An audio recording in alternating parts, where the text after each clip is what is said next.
Immersed in the no good. My name's Ayin Kilimanjaro. That's the topic for today's video. Immersed in the no good. You know what I'm thinking about? I'm thinking about being a part of a situation. And really, I'm just going to say the overarching theme of the situation is not good. Be a relationship, be whatever. And the only reason why this situation is going on is because, so we can keep this clear, I'm going to use me as the example. The only reason why this relationship is going on, or this situation, whatever I said beforehand, is because I'm giving passes, I'm looking the other way. But ultimately, the overarching theme of the situation, relationship, whatever it is, it's not good. It's not good. And the only reason why it's went on as long as it has is because I've consistently given passes and looked the other way. So that's the basis of what we're talking about. I'm here to tell you that when you're immersed in a no good situation like that, what do you expect to do? Keep giving passes forever? Yeah, we're imperfect. Yeah, people are gonna mess up time and time again. We all are. We're talking about those situations that are bad. They don't have to be really bad. They're just, you already know. You already know the outcome of what's to come of it. You already know. How long do you intend to keep giving passes? Think about it. You know what? I'm going to pause on this for a second. If you weren't to give a pass, what would happen in this situation, relationship, whatever?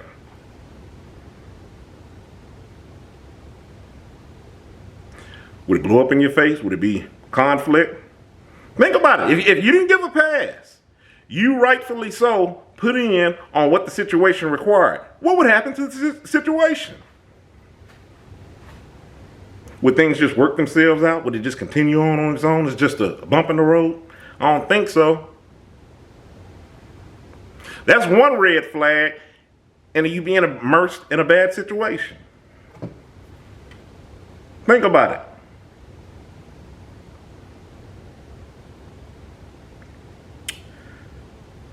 One of the reasons why I said you won't continue to give passes, you're going to slip up and you're going to fall eventually. Why? Because it's warranted. Why is it warranted? Why is it warranted that I may fall in this situation I'm immersed in, and you could tell this is going to blow up in my face?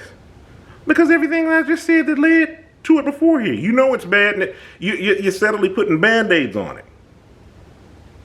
And what's going to happen is you're actually going to meet that situation. Keep in mind, we said the overarching theme of this situation, it was bad. Right? It was no good. You're immersed in a no good situation. The overarching thing is this.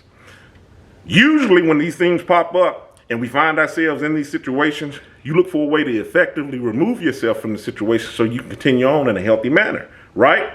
But this is a situation, for some reason, you've not deemed it, you've not thought of an end to the situation. You've not thought of a way to effectively remove yourself from, keep in mind, like I said, healthy, remove yourself from the situation, or to just find a way not to put in with this any longer. You're putting up with. And it's bad energy going in on you, right? You keep giving passes, right? Let's say that you do respond in the way that this situation sees fit. Besides you effectively removing yourself from the situation, because you were pushed and you were pushed and you were pushed, and then you did it. And then you feel validated on what you did and how you responded. Now keep in mind, since it's a bad situation, you're going to give it the energy that you think that it deserves. Remember, because you passed up that turn where you could have got off.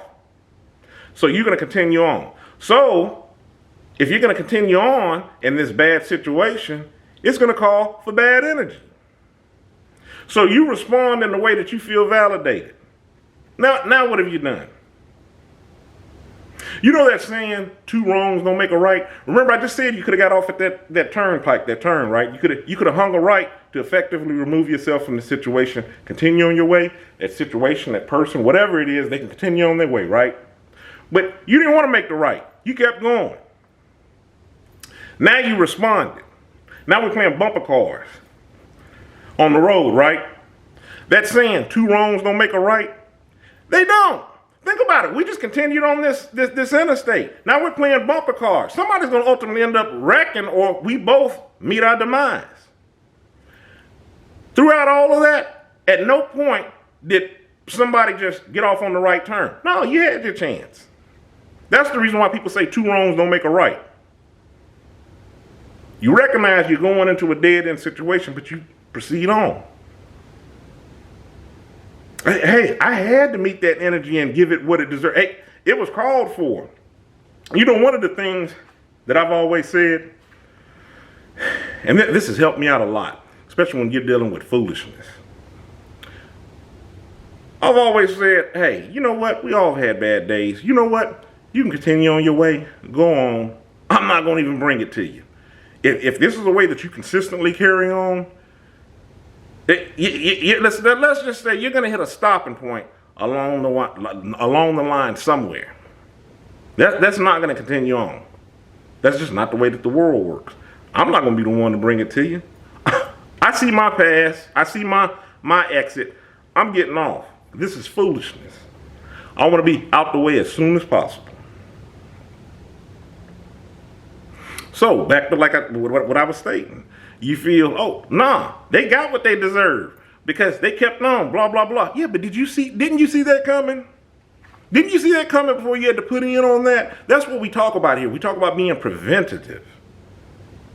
It's a whole lot easier, especially if you see it, to stop a mistake opposed to trying to clean up a messy situation.